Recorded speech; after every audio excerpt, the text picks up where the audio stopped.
Hello guys, welcome to our YouTube channel. आता बऱ्याच जणांना हे स्टेअरिंग वगैरे बघून वाटलं असेल की यार गेमिंग चॅनलवरती आलो की काय, तर तसं काही नाही आहे.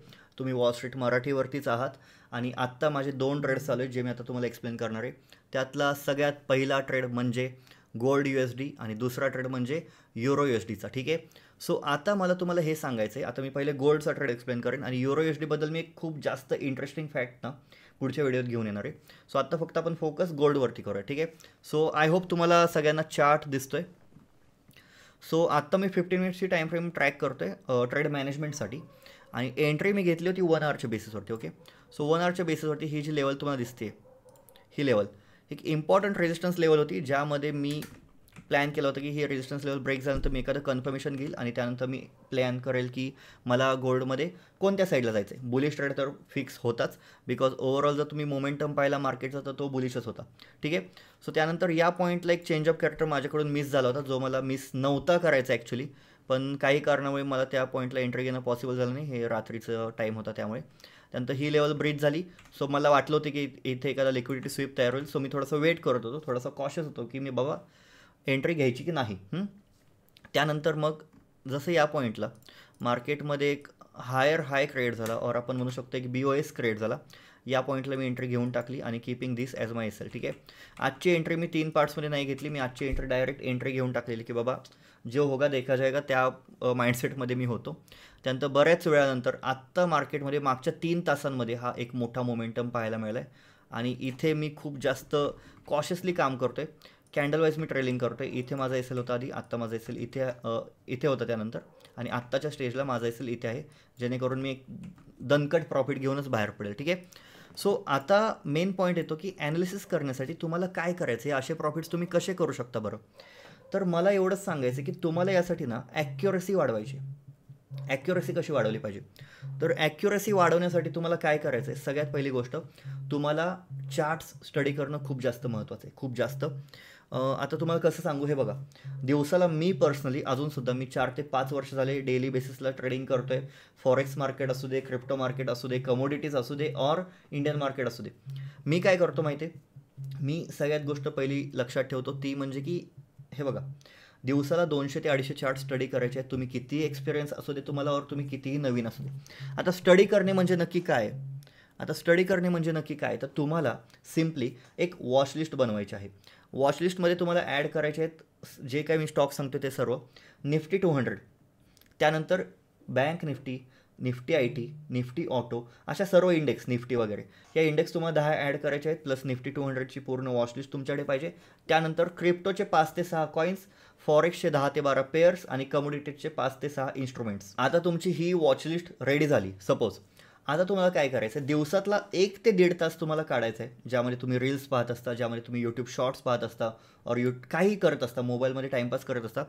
त्यातला 1 ते 1.5 तास काढायचा आहे फक्त दिवसातला. आणि डेली बेसिसला या सर्व 200 ते 250 जे तुम्ही वॉचलिस्ट तयार केलेले आहे, स्टॉक्सची, पेअर्सची, कॉईन्सची, जे काय असेल ते, त्यामध्ये डेली बेसिसला हे पाहायचं की आज प्राईज ॲक्शनच्या कुठल्या टेक्निक्स फॉलो झाल्या, स्मार्ट मनीच्या कुठल्या टेक्निक्स फॉलो झाल्या, आणि त्याचा तुम्हाला स्टडी करायचा आहे डेली बेसिसला. ओके. कारण की या गोष्टींचा यूज ना तुम्हाला डेली बेसिसला प्राईज ॲक्शनचा स्टडी करताना होणार आहे, और जे तुम्ही ट्रेड्समध्ये एंट्री घेता त्यासाठी होणार आहे, और प्री मार्केट ॲनालिसिस असू दे, पोस्ट मार्केट ॲनालिसिस असू दे, और तुमचा ट्रेड मॅनेजमेंट असू दे, सगळ्यासाठी या गोष्टींचा यूज होणार आहे. आणि काय होतं, तुम्ही बघा, स्टार्टिंगला जेव्हा तुम्ही 4 व्हीलर वगैरे चालवायचा, स्टार्टिंगला जेव्हा तुम्ही शिकत होता, तुमचं किती बारकाईने लक्ष असेल ना रस्त्याकडे, की बाबा माझा बॅलन्स, और मी क्लच टाईमला दाबतोय का, पहिल्या गिअरमधून गाडी माझी आपोआप पिकअप करते का, और second gear shifting time to time होतं आहे का, माझा गाडीचा अंदाज मला आला आहे का, रस्त्याचा अंदाज मला आला आहे का, ट्रॅफिकचा अंदाज मला आला आहे का. जेव्हा तुम्ही तो गाडी शिकतानाचा पहिला आठवड्यावर, पहिला महिना म्हणू शकतो आपण, किती बारकाईने तुमचं लक्ष असायचं रस्त्याकडे और सगळ्या गोष्टींकडे. पण आता जेव्हा तुम्ही तीच गोष्ट मल्टिपल टाईम्स और मल्टिपल इयर्स करत आलाय, मला नाही वाटत आता तुम्हाला त्या गोष्टींकडे लक्ष द्यावं लागत असेल. कधी कधी तर तुमच्यासोबत असं पण झालं असेल की तुम्ही 10 मिनटं गाडी चालवत आलाय आणि अचानक तुम्हाला क्लिक होतं की अरे यार, माझं तर लक्षच नव्हतं, माझ्या डोक्यामध्ये तर वेगळेच विचार चालू होते, तरी पण मी कशी काय व्यवस्थित गाडी चालवली. तर हे कशामुळे होते, तुमचं मसल मेमरीमुळे. ठीक आहे. सो ही जी मसल मेमरी आहे ना, ती डेव्हलप करण्यासाठी, और हे जे तुमचं जे काही सिस्टीम आपण बनवतोय, प्राइज ॲक्शनवरती कमांड असू दे, और तुम्हाला जे काही स्मार्ट मनी टेक्निक्सवरची कमांड असू दे, या सगळ्या गोष्टी इम्प्रूव्ह करण्यासाठी तुम्हाला डेली चार्ट स्टडी करणं महत्त्वाचं आहे. बिकॉज कधी कधी काय होतं, मार्केटमध्ये हिस्टॉरिकल ॲनालिसिस नावाची एक कन्सेप्ट असते. त्याला काय म्हणतो आपण, की मार्केटमध्ये आज जी गोष्ट झाली आहे ना price action wise, because human nature आहे ना, त्यामध्ये बाईंग झाली आहे, सेलिंग झाली आहे, लोकांची इन्व्हॉल्वमेंट होती. सो आजची जी प्राईज ॲक्शन आहे ना, ती तुम्हाला कधीतरी 2-3 महिने परत रिपीट पाहायला मिळेल, गॅरंटेड.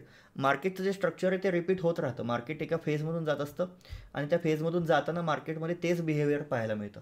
सो तुम्ही काय करू शकता, तुम्ही आत्ताच्या स्टेजला स्टडी करत राहा आणि एखादा दिवस असेल, सपोज तुम्ही स्टडी करताना तुम्हाला मार्केटची मुवमेंट अशी दिसली, काइंड ऑफ लेट्स से तुम्हाला मार्केटची मुवमेंट अशी दिसली की मार्केटमध्ये एक अपसाईडची मुवमेंट चालू होती, त्यानंतर डाऊनसाईडची मुवमेंट आली, परत अपसाईडची, परत अपसाईड डाऊनसाईडची, आणि त्यानंतर मार्केटने डाऊनसाईडचं मोमेंटम दिला.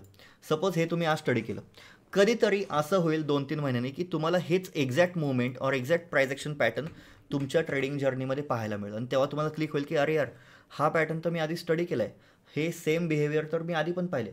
सो हा जो काय आहे ना, त्याला हिस्टॉरिकल ॲनालिसिस म्हणतात. ठीक आहे. सो या गोष्टींचा पण तुम्हाला अंदाज घ्यायचा आहे. तुम्हाला या सगळ्या गोष्टी ज्या काही मी सांगतोय, एकदम गडबडीत व्हिडिओ बनवतोय, फास्ट बोलतोय, आय नो, बट तुम्हाला लक्षात ठेवायचं आहे जे काही मी सांगतोय. बिकॉज एक प्रोफेशनल ट्रेडरच तुम्हाला सांगू शकतो की काय काय गोष्टी मॅटर करतात मार्केटमध्ये. आणि डेली 200 ते 250 चार्ट्स पाहणं इज कंपल्सरी. तुम्ही कितीही एक्सपिरियन्स ट्रेडर असू दे और तुम्ही कितीही नवीन ट्रेडर असू दे, ही गोष्ट तुम्हाला करायचीच आहे. सो आत्ता माझा करंट प्रॉफिट चालू आहे $11,000च्या आसपास, म्हणजेच अराउंड 10 लाख रुपयांच्या आसपास आपला प्रॉफिट चालू आहे. It is not a joke. एक जर्नीमधून गेलो आहे मी. हे बघा, आत्ता माझे मोठे मोठे प्रॉफिट्स बघतायत लोक, कॅपिटल पण मोठे, हे पण गोष्ट तुम्ही समजून घ्या. 10 लाख रुपये म्हणजे माझ्या कॅपिटलच्या 3% आहेत, ही पण गोष्ट तुम्ही समजून घ्या. लेवरेज मी यूज करतो 1:100, 1:200च्या आसपास. आणि हे जे थांबणं आहे ना, थांबणं ही कला आहे. हे बघा, हे जे मी थांबलो आहे ना अजून ट्रेडमध्ये, ही कला आहे. मी तुमच्याशी बोलतो आहे, माझं लक्ष तिकडे नाही आहे P&Lकडे, माझं लक्ष तुमच्याकडे, मी तुम्हाला काय सांगतो याकडे लक्ष आहे माझं. ठीक आहे. सो या गोष्टी इम्प्रूव्ह करा, हळूहळू तुम्हाला पण चांगले रिझल्ट्स मिळतील. आणि काय आहे शेवटी ट्रेडिंग काय आहे, असं काही रॉकेट सायन्स नाही आहे. ट्रेडिंगमध्ये क्वालिफाईड लोक पण फेल झालेत. मी तुम्हाला सांगतो, ऑप्शन्स हा एक सेगमेंट आहे ना, तो 2 मॅथेमॅटिशियन्स होते ज्यांना खूप चांगला मोठा अवॉर्ड मिळालेला, मला एवढं आठवत नाही, Nobel prize, yes, Nobel prize त्यांना मिळालं होतं. आणि त्या 2 मॅथेमॅटिशियन्सनी ऑप्शन्स हे सेगमेंट आणलं मार्केटमध्ये, और म्हणू शकतो आपण इन्व्हेंट केलं और शोध लावला.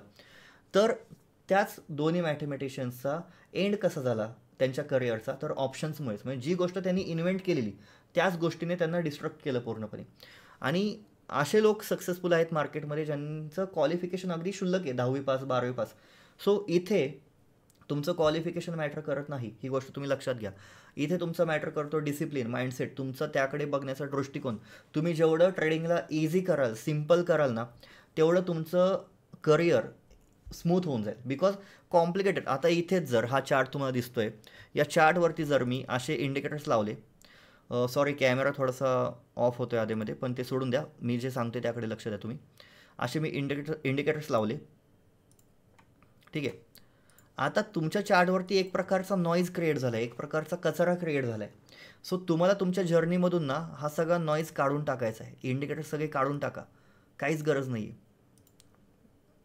प्युअर प्राईज ॲक्शन बेसिसवरती ट्रेडिंग करा, प्युअर प्राईज ॲक्शन म्हणू शकतो, और स्मार्ट मनी कन्सेप्टच्या बेसिसवरती ट्रेडिंग करा. येत असेल फाईन, नसेल येत, आपला मास्टर क्लास आहे ज्यामध्ये आपण या गोष्टी डिटेलमध्ये शिकवतोच. ठीक आहे. सो आय होप तुम्हाला हा व्हिडिओ आवडला असेल.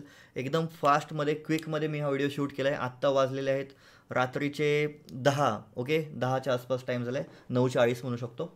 तर ही व्हिडिओ उद्या सकाळी पोस्ट होण्याचे चान्सेस आहेत. सो टायमिंगमध्ये गफलत करू नका. बरेच जण म्हणतील की आत्ता तर मार्केट इथे व्हिडिओ आत्ताचे, तसं नाही आहे. ही व्हिडिओ शूट होते आज होळीच्या दिवशी संध्याकाळी रात्री आणि पोस्ट होईल उद्या. ओके. सो आय होप तुम्हाला व्हिडिओ आवडला असेल. आय होप तुम्हाला हा जो काही मी प्रयत्न करतो आहे तुमच्यापर्यंत जेन्युइन नॉलेज पोहोचवण्याचा, तो आवडला असेल. आणि बरेच जण व्हिडिओ पाहतात, सबस्क्राईब करत नाहीत, कमेंट करत नाहीत, लाईक करत नाहीत. तुमच्या लाईक्सची, तुमच्या सबस्क्रिप्शनची गरज आहे. बिकॉज जेवढे लोक वाढतील तेवढं मला मोटिवेशन मिळेल की कशा चांगल्या चांगल्या व्हिडिओज मी तुमच्यासाठी घेऊन येऊ शकतो. सो थँक्यू सो मच यार, तुम्ही वेळ काढून ही व्हिडिओ बघताय. Thank you so much once again. आणि आपल्या चॅनलला जे तुम्ही प्रेम देताय, सपोर्ट देताय, तो असाच देत राहा. इवन आपला पॉडकास्टचा पण एक नवीन चॅनल आपण काढलेला आहे, त्याला पण तुम्ही सपोर्ट द्या. आणि आय होप तुम्हाला हा काय जो काही प्रयत्न चालला आहे तो आवडत असेल. Thank you so much. आपल्या चॅनलला महाराष्ट्रातील घराघरात पोहोचण्यास मदत करा. See you soon.